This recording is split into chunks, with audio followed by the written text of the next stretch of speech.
Welcome to Premier League Gameweek 11 recaps. Let's get into it. Brighton played Nottingham Forest and drew 0-0. This would have been a frustrating result for Brighton, who had 19 shots with 7 being on target and none of these going in, to make it so they haven't won any of their first 4 matches under their new boss, Roberto De Zerbi. Brighton's lack of clinicality has been going on for a few years now, and it's especially been a problem in their last 3 matches, with them scoring 0 goals from 4.53 XG, which is very poor, and they've also failed to score from any of their last 50 attempts on goal. I assume Forest, on the other hand, will be pretty happy with this result, as although they were dominated this entire match, a bit of luck and good goalkeeping by Dean Henderson helped them come away with a point. And as it looks like they'll be in a relegation fight this season, every point they collect from here on out could be crucial to them surviving in the Premier League. Crystal Palace faced Wolves and beat them 2-1. It was Adama Traore who opened the score in this match when he headed the ball into the back of the net, getting Wolves' second away goal this season to end their away goal drought, with them not scoring away from home in just under 8 hours of football. Wolves then almost doubled their lead from a free kick right at the stroke of half time, but unfortunately for them, Neves' shot hit the post to prevent them from scoring more than 1 goal in a match for the first time this season. Missing this shot proved costly for Wolves, as just 63 seconds into the second half, Eze levelled the game for Crystal Palace when he nodded in Elise's cross. 23 minutes later, Zaha scored to send Palace in front, with him now scoring against Wolves the past 3 times he's faced them, which must be very annoying for Wolves, especially this time around, as a point here would have helped them climb on the relegation zone. Bournemouth came up against Southampton and lost 1-0. Bournemouth had been undefeated for 6 matches going into this game, while Southampton hadn't won a game in 5 matches, so Southampton beating Bournemouth away from home is a good result for them. Their goal came early on in the match, with Che Adams heading the ball goalwards in the 9th minute to get his 3rd goal of the season. Bournemouth fought back for an equaliser but just weren't able to get one, putting an end to their unbeaten run under caretaker manager Gerrard.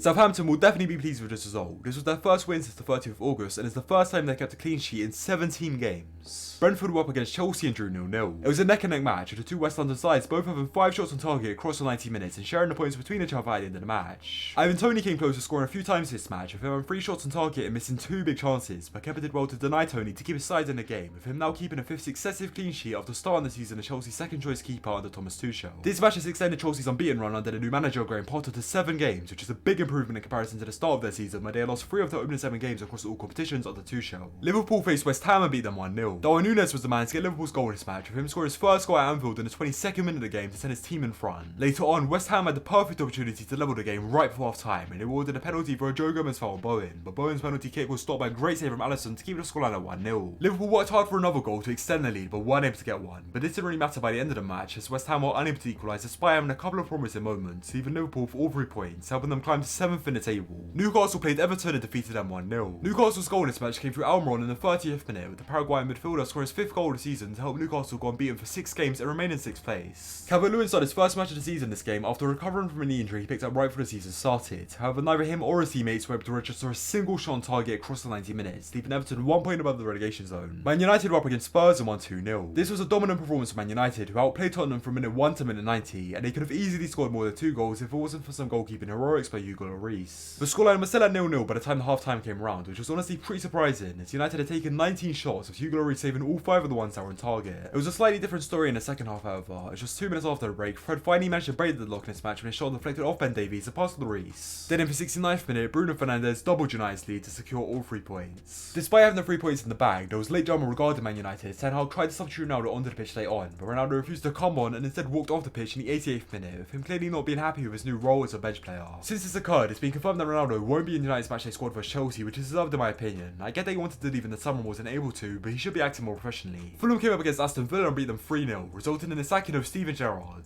Harrison Reed opened the score in this match when the ball was punched towards him by Martinez, making the scoreline 1-0 in the 36th minute. Things never from bad to worse for Villa when Douglas Luiz was shown a red card just after the hour mark for head by Mitrovic, and 6 minutes after his sending off, Mitrovic scored Fulham's 2nd goal of the match when he put away a penalty. Gerrard's fate was then sealed in the 84th minute game, and Tyrone Mings scored an own goal to make it 3-0. The Villa supporters boomed both their players and Steven Gerrard after this, and even chanted about Gerrard getting sacked, which is exactly what happened, as the short while after this match he was confirmed to no longer be Aston Villa's head coach. Finally, Leicester City played Leeds United and won 2-0. Leicester's 2 goals in this match came within a 90-minute time span, with Robin Koch scoring an own goal in the 16th minute and Harvey Barnes doubling Leicester's lead in the 35th minute, with him now scoring 5 goals in 5 appearances against Leeds in the Premier League. These 2 goals were enough to secure Leicester's 2nd win in the Premier League season, however it wasn't enough to help them climb the relegation zone, with this result taking them from 20th place to 19th place and leaving them 1 point behind Leeds, who could very well drop into the relegation zone themselves if their form doesn't improve, then failing to win any of their last 7 games in the league.